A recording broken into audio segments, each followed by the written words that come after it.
ଦେଖନ୍ତୁ ବନ୍ଧୁଗଣ, ଏହି ଭିଡ଼ିଓରେ ଆମେ ଡିସ୍କସନ୍ କରିବା ଶବ୍ଦ ଏବଂ ଶବ୍ଦର ବିଭାଗ। ପିଲେ ପୂର୍ବ ଭିଡ଼ିଓରେ ଧ୍ୱନି, ବର୍ଣ୍ଣ ଏବଂ ବର୍ଣ୍ଣମାଳା ଫୁଲ୍ ଡିସ୍କସନ୍ କରି ଦିଆଯାଇଛି। ତଳେ ଡେସ୍କ୍ରିପ୍ସନ୍ ବକ୍ସରେ ଲିଙ୍କ୍ ଦିଆଯାଇଛି, ଆପଣମାନେ ଯାଇ ଭିଡ଼ିଓକୁ ଚେକ୍ କରିପାରିବେ। ଦେଖନ୍ତୁ, ଏହି ଭିଡ଼ିଓଟି ହେଲା ଆପଣମାନଙ୍କର RI, ଅମିନ, SFS, ଅଙ୍ଗନବାଡ଼ି ସୁପରଭାଇଜର ଏକ୍ଜାମ୍ ପାଇଁ ଅତ୍ୟନ୍ତ ଗୁରୁତ୍ୱପୂର୍ଣ୍ଣ। ଚାଲନ୍ତୁ ଶବ୍ଦ ଏବଂ ଶବ୍ଦର ବିଭାଗ ବିଷୟରେ ଡିସ୍କସନ୍ କରିବା। ପ୍ରଥମେ ଦେଖନ୍ତୁ, ଶବ୍ଦ ଆମେ କାହାକୁ କହିବା ପିଲେ? ଶବ୍ଦ କାହାକୁ କହିବା? ଶବ୍ଦ ହେଉଛି ଏକ ବା ଏକାଧିକ ବର୍ଣ୍ଣକୁ ନେଇ ମନର ଭାବକୁ ସମ୍ପୂର୍ଣ୍ଣ ରୂପେ ପ୍ରକାଶ କଲେ ତାକୁ ଶବ୍ଦ ବୋଲି କହନ୍ତି। କ'ଣ ପିଲେ? ଶବ୍ଦ କାହାକୁ କହିବା? ଏକ ବା ଏକାଧିକ ବର୍ଣ୍ଣକୁ ନେଇ ମନର ଭାବକୁ ସମ୍ପୂର୍ଣ୍ଣ ରୂପେ ପ୍ରକାଶ ଯେଉଁଟା କରାଯିବ ତାକୁ ଶବ୍ଦ ବୋଲି କୁହାଯାଏ। ମନେକର କହିବି ଖେଳ ପିଲେ, ଏଇଟା ଗୋଟେ ଶବ୍ଦ ନା ନାହିଁ? ମନେକର କହିବି ଳ, ଏଇଟା ଗୋଟେ ଶବ୍ଦ କି? ଶବ୍ଦ ନୁହେଁ। ସେଇଭଳିଆ ଆପଣଙ୍କ ଶବ୍ଦ ହେଉଛି ଯେଉଁଟା ଗୋଟେ ମନର ଭାବକୁ ସମ୍ପୂର୍ଣ୍ଣ ରୂପେ ପ୍ରକାଶ କରୁଥିବ ତାକୁ ଶବ୍ଦ ବୋଲି କୁହନ୍ତି। ଫୁଲ୍ କ୍ଲିୟର୍ ହେଇଗଲା ପିଲେ? ତାପରେ ଶବ୍ଦର ବିଭାଗ ପିଲେ, ଶବ୍ଦକୁ ଓଡ଼ିଆ ଭାଷାରେ ପିଲେ 4 ଭାଗରେ ବିଭକ୍ତ କରାଯାଇଛି। କେତେ ଭାଗରେ ପିଲେ? 4 ଭାଗରେ ବିଭକ୍ତ କରାଯାଇଛି। ତତ୍ସମ, ତଦ୍ଭବ, ଦେଶଜ, ବୈଦେଶିକ। କ'ଣ ପିଲେ? ତତ୍ସମ, ତଦ୍ଭବ, ଦେଶଜ, ବୈଦେଶିକ। ତତ୍ସମ ହେଉଛି ପିଲେ ଆମେ ବ୍ୟବହାର କରୁଥିବା ଅବିକଳ ସଂସ୍କୃତ ଶବ୍ଦ ଗୁଡ଼ିକ ତତ୍ସମ ଶବ୍ଦ ପିଲେ। ମାନେ ତତ୍ସମର ଅର୍ଥ ହେଉଛି ଯେଉଁଟା ସଂସ୍କୃତ ଭାଷା ସହିତ ପିଲେ ସମାନ, ସେଇଟା ହେଉଛି ତତ୍ସମ। ଉଦାହରଣ କ'ଣ ପିଲେ?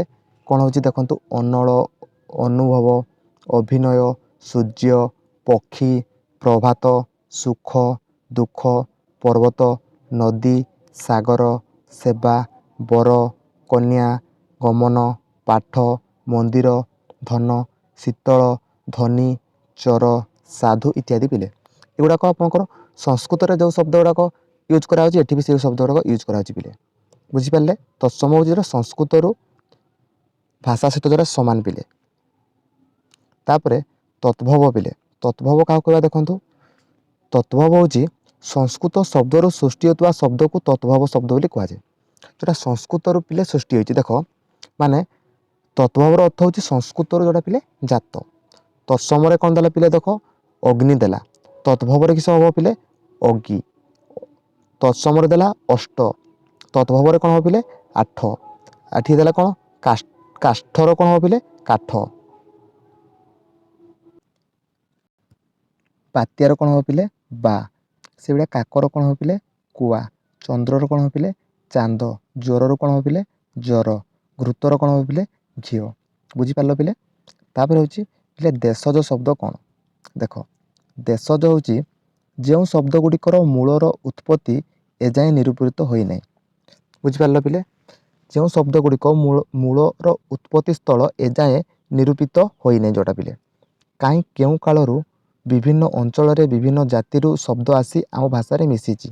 ଦେଶଜ ହେଉଛି ପିଲେ ଆମ ନିଜ ଦେଶରେ ଯେଉଁ ଶବ୍ଦ ଗୁଡ଼ାକ ସୃଷ୍ଟି ହୋଇଛି ସେଇଟା ହେଉଛି ଦେଶଜ ଶବ୍ଦ ପିଲେ। କ'ଣ ପିଲେ? ଦେଶଜ ଶବ୍ଦ। ଏ ପ୍ରକାର ଶବ୍ଦ ଗୁଡ଼ିକୁ ଦେଶଜ ଶବ୍ଦ ବୋଲି କୁହାଯାଏ ପିଲେ। ଉଦାହରଣ ଦେଖ ପିଲେ, ତୁମେ ଜାଣିପାରିବ ଆମ ଅଞ୍ଚଳରେ ଯେଉଁଗୁଡ଼ାକ ୟୁଜ୍ କରାହେଉଛି ପିଲେ। ଦେଖ, ଅଝଟ, ଅଡ଼ା, ଅଣ୍ଟା ପିଲେ, ଅଳିଆ, ଅରୁଆ, ଅରା, ଅଗାଡ଼ି, କାଇ, କୁଟା, ଚାଉଳ, ଗାଡ଼ିଆ, ଏଗୁଡ଼ାକ ପିଲେ ଦେଶଜ ଶବ୍ଦ ପିଲେ। ଆପଣଙ୍କର କ୍ୱେଶ୍ଚନ୍ କେମିତି ପଡ଼ିବ ପିଲେ? ଟୋଟାଲ୍ 4ଟା ଅପସନ୍ ଦେଇଥିବ ପିଲେ, କେଉଁଟା ଦେଶଜ, କେଉଁଟା ବୈଦେଶିକ, ଆପଣମାନେ ସେଠୁ ଚିହ୍ନଟ କରିବ ପିଲେ। ତାପରେ ଦେଖନ୍ତୁ ବୈଦେଶିକ ଶବ୍ଦ ପିଲେ। ଯେଉଁ ଶବ୍ଦ ଗୁଡ଼ିକ ବିଦେଶରୁ ଆସିଛି ତାକୁ ବୈଦେଶିକ ଶବ୍ଦ ବୋଲି କହନ୍ତି ପିଲେ। ଯେଉଁଗୁଡ଼ାକ ବୈଦେଶୀରୁ ଆସିଛି ଆପଣ ବା ବିଦେଶରୁ ଆସିଛି ତାକୁ ବୈଦେଶିକ ଶବ୍ଦ ବୋଲି କୁହାଯାଏ ପିଲେ। ବୈଦେଶିକ ଶବ୍ଦକୁ 4 ଭାଗରେ 5 ଭାଗରେ ପିଲେ ବିଭକ୍ତ କରାଯାଇଛି। କେତେ ଭାଗରେ ପିଲେ? 5 ଭାଗରେ। ଆରବୀ ଶବ୍ଦ, ଫାର୍ସି ଶବ୍ଦ, ତୁର୍କୀ ଶବ୍ଦ ପିଲେ, ପର୍ତ୍ତୁଗୀଜ ଶବ୍ଦ, ଇଂରାଜୀ ଶବ୍ଦ, ଏଗୁଡ଼ାକ ଥରେ ଲେଖା ପଢ଼ିଦେଲେ ପିଲେ ମନେ ରହିଯିବ, ଜାଣିପାରିବେ ଆପଣମାନେ। ଦେଖନ୍ତୁ ଆରବୀ ଶବ୍ଦ ପିଲେ, ଆରବୀ ଶବ୍ଦ କ'ଣ କ'ଣ ଦେଉଛି ଉଦାହରଣ ଦେଖନ୍ତୁ। ଇଏ ହେଉଛି ଆରବୀ ଶବ୍ଦ। ଅସଲ, ଅସୁଲ, ଅଦାଲତ, ଅଚାନକ, ଅମିନ, ଅମଳ, ଆଇନା, ଇସାରା, ଅଜନ, ଖାଲି, ଖତମ, ଗରଜ, ଏଗୁଡ଼ାକ ରହୁଛି ପିଲେ ଆରବୀ ଶବ୍ଦ। ବୁଝିହେଲା ପିଲେ? ସେଗୁଡ଼ା ରହୁଛି ଆପଣଙ୍କର ତହସିଲ, ଜାମିନ, ଫସଲ, ଫାଇଦା, ଫିକର, ଦୋକାନ, এইଗୁଡ଼ାକ ଆପଣଙ୍କର ଆରବୀ ଶବ୍ଦ ପିଲେ ରହୁଛି। ତାପରେ ଦେଖନ୍ତୁ ପିଲେ ଫାର୍ସି ଶବ୍ଦ। ଫାର୍ସି ଶବ୍ଦ କ'ଣ ରହୁଛି ଦେଖନ୍ତୁ କାଗଜ, କଲମ, କିସ୍ତି, ଖାତା, ଗରିବ, ଗିରଫ, ଚଷମା, ଚାବୁକ, ଏଗୁଡ଼ାକ ଆପଣଙ୍କର ଫାର୍ସି ଶବ୍ଦ ରହୁଛି ପିଲେ। ତେବେ ତାରିଖ, ଦରଖାସ୍ତ, ବେମାର, ମସିହା, ଏଗୁଡ଼ାକ ଆପଣଙ୍କର ଫାର୍ସି ଶବ୍ଦ ପିଲେ ରହୁଛି।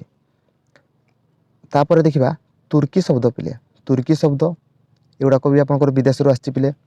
କାବୁ, କୁଇଲି, କଇଁଚି, ଗାଲିଚା, ତାପରେ ଦେଖନ୍ତୁ ଚକମକି, ବନ୍ଧୁକ, ବାରୁଦ, ଏଗୁଡ଼ାକ ଆପଣଙ୍କର କ'ଣ ତୁର୍କୀ ଶବ୍ଦ ପିଲେ। ବୁଝିପାରିଲେ ପିଲେ? ଏଗୁଡ଼ାକ ଯେତିକି ବି ଉଦାହରଣ ଯୋଉ ଇମ୍ପୋର୍ଟାଣ୍ଟ ସେଗୁଡ଼ାକ ଆପଣଙ୍କର ଏଠି ଲେଖା ହେଇଛି ପିଲେ, ଯୋଉଗୁଡ଼ାକ ପରୀକ୍ଷା ଆସିଲା ଭଳିଆ।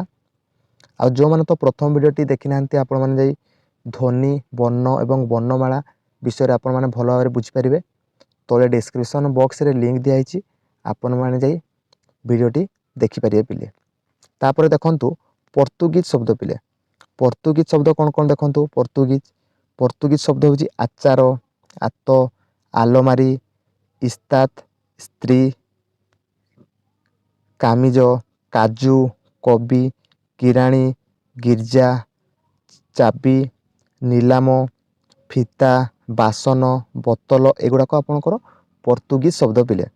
ସେଗୁଡ଼ା ଦେଖନ୍ତୁ ଇଂରାଜ ଶବ୍ଦ ପିଲେ। ଇଂରାଜ ଶବ୍ଦ ଆପଣମାନେ ଜାଣିଥିବେ, ୟୁଜ୍ ବି କରୁଛନ୍ତି ପିଲେ।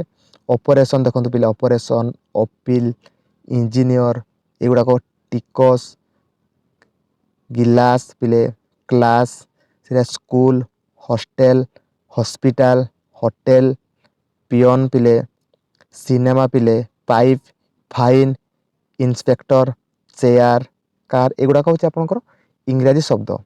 ଆପଣଙ୍କର ଶବ୍ଦର ବିଭାଗ ଆପଣଙ୍କର ଟୋଟାଲ ସରିଗଲା ପିଲେ।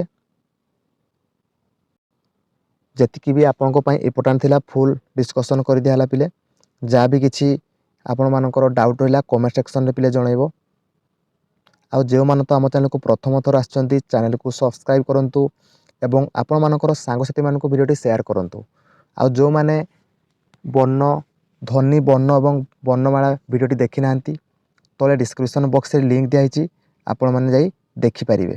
ଧନ୍ୟବାଦ ବନ୍ଧୁଗଣ।